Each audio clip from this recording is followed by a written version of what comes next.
자, 여러분, 이제 말초신경계에 대해서 한번 얘기해 보겠습니다. 말초신경계는요, 크게 일단 두 개로 나눕니다. 무슨 신경과 무슨 신경? 네, 그렇습니다. 채성신경과 자율신경으로 나눕니다.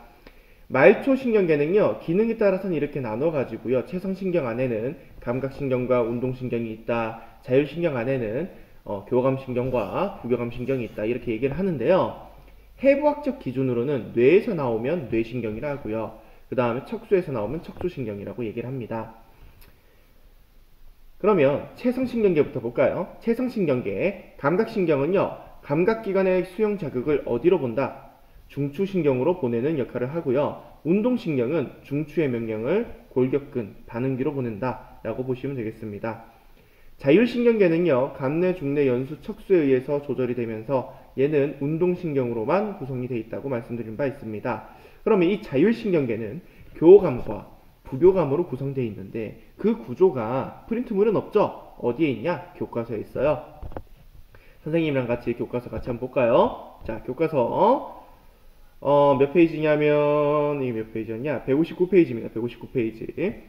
159페이지 보시면 교감신경과 부교감신경이 매우 잘 그려져 있습니다. 교감신경부터 보겠습니다. 교감신경은 어디서 나올까요? 교감신경은요, 척수에서 나옵니다. 척수. 어디에서? 척수입니다. 자, 척수에서 나옵니다.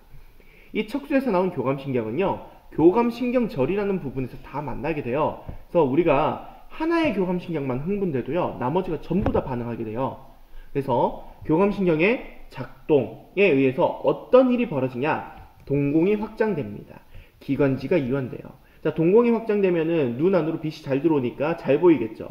기관지가 이완되니까 숨이 잘 들어와요. 그래서 산소가 굉장히 많아집니다. 그러면 이렇게 들어온 산소를 잘 보내야겠죠? 심장박동이 촉진되면서 혈액순환이 원활하게 이뤄지고 그 다음에 심박수가 높아집니다. 그 다음 소화관 운동이 억제되고요. 소화액 분비도 억제되고 글리코젠의 분해가 촉진됩니다. 자, 소화기관이 억제되는 이유는 뭐냐면요, 이때 들어가는 에너지를 아끼기 위해서고요. 글리코젠이 분해되는 이유는 포도당 수치가 높아지기 위해서죠. 그 다음 쓸개질 분비 억제도 소화관 억제, 소화기능 억제랑 연관되어 있습니다. 그 다음 방광 확장되어 있는데요. 방광이 확장되면 그렇습니다. 화장실을 가지 않아도 되죠. 그쵸? 네, 그래서 방광이 확장되면서 소변이 마렵지 않게 됩니다. 이와는 반대로 부교감신경은요, 세 군데에서 나오게 됩니다. 어디? 자, 첫 번째 동공축소부터 보죠. 동공축소는 여기에 뇌 중앙이네. 그래요. 얘는 중뇌입니다. 뭐라고? 중뇌 되겠습니다. 중뇌에서 나온 부교감신경이요, 동공축소에 관여를 합니다. 선생님, 그런데 얘들은 다 모이지 않네요. 만나는 곳도 없네요. 그렇습니다. 부교감신경은요, 중뇌, 그리고 연수, 그 다음에 척수, 이 세 군데에서 나눠서 출발하게 됩니다. 그래서 기관지 수축이나 심장박동 억제, 소화관 운동과 소화액 분비 촉진, 그 다음에 쓸개질 분비 촉진, 얘들은 다 어디서 나오냐면 연수에서 나옵니다. 어디? 연수에서 나오게 됩니다. 그 다음 방광과 관련된 건 어디서 나오냐? 자, 이것도 척수에서 나오게 되는데요. 척수. 자, 척수의 어느 부위냐? 척수의 천수라고 하는 부위에서 나오게 됩니다. 이 천수는요, 척수의 꼬리뼈 부분을 얘기합니다. 그래서 척수라고 얘기를 하셔도 되고, 척수의 천수 부분이라고 얘기하셔도 되고요. 네, 이렇게 해서 우리가 부교감신경의 기능, 교감신경의 기능, 그리고 얘들이 각각 어디에서 나온다, 중추가 어디다 라는 것까지 얘기를 해보았습니다. 그런데 이 그림 말고 더 중요한 그림이 하나 더 있어요. 그 그림은 160페이지에 있습니다. 선생님이랑 같이 한번 볼까요? 자, 160페이지에 보면요, 교감신경과 부교감신경을 그림으로 잘 나타내놨습니다. 이 위에 있는 게 교감신경이고요. 그 다음에 밑에 있는 것이, 밑에 파란색으로 동그라미 친 게 부교감신경이 되겠습니다. 그런데요, 이 교감신경과 부교감신경은요, 신경이 두 개가 만나서 구성을 합니다. 어떤 신경이 만나냐면요, 신경절이라고 하는 부분 기준으로 해서 신경절 이전 뉴런과 신경절 이후 뉴런이 만나가지고 하나의 교감신경 또는 부교감신경을 구성하게 됩니다. 자, 그림 깨끗하게 볼게요. 자, 그런데 교감신경의 신경절을 교감신경절이라고 하는데요, 이 교감신경절 앞에 봅시다. 앞에 보면 신경절 이전 뉴런이 짧아요, 길어요?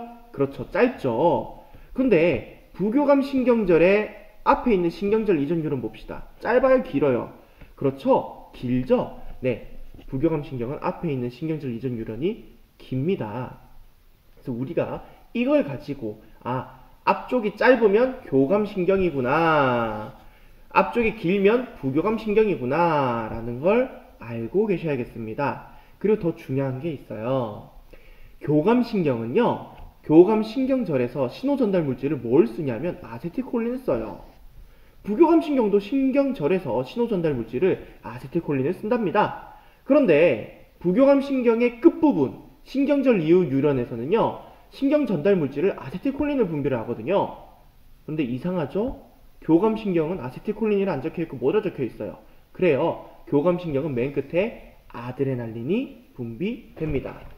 이걸 보고 우리는 뭘 알 수 있어야 된다? 교감신경의 맨 끝과 부교감신경의 맨 끝은 분비하는 신경전달 물질이 같다 다르다? 다르다라는 걸 아셔야겠습니다. 자, 이 교감신경과 부교감신경은 서로 반대되는 효과를 가지고 있었죠? 기억나시죠? 네, 한번 보겠습니다. 동공의 확장, 축소, 기관지 이완, 수축 이런 식으로 서로 반대되는 기능을 가져요. 이런 기능을 우리는 뭐라고 하냐? 길항작용이라 합니다. 무슨 작용? 길항작용. 서로 반대로 조절하는 작용을 가지고 있어가지고요. 이 그림처럼 뛰게 했다가 쉬게 했다가 이런 식으로 조절을 할 수 있게 되는 거죠. 여기까지 해서요, 이제 신경 파트까지는 다 얘기를 했어요. 여러분들 이제 공부를 열심히 하셔가지고 시험 문제 대박 나시길 기원하겠습니다. 지금까지 김덕환이었습니다. 감사합니다.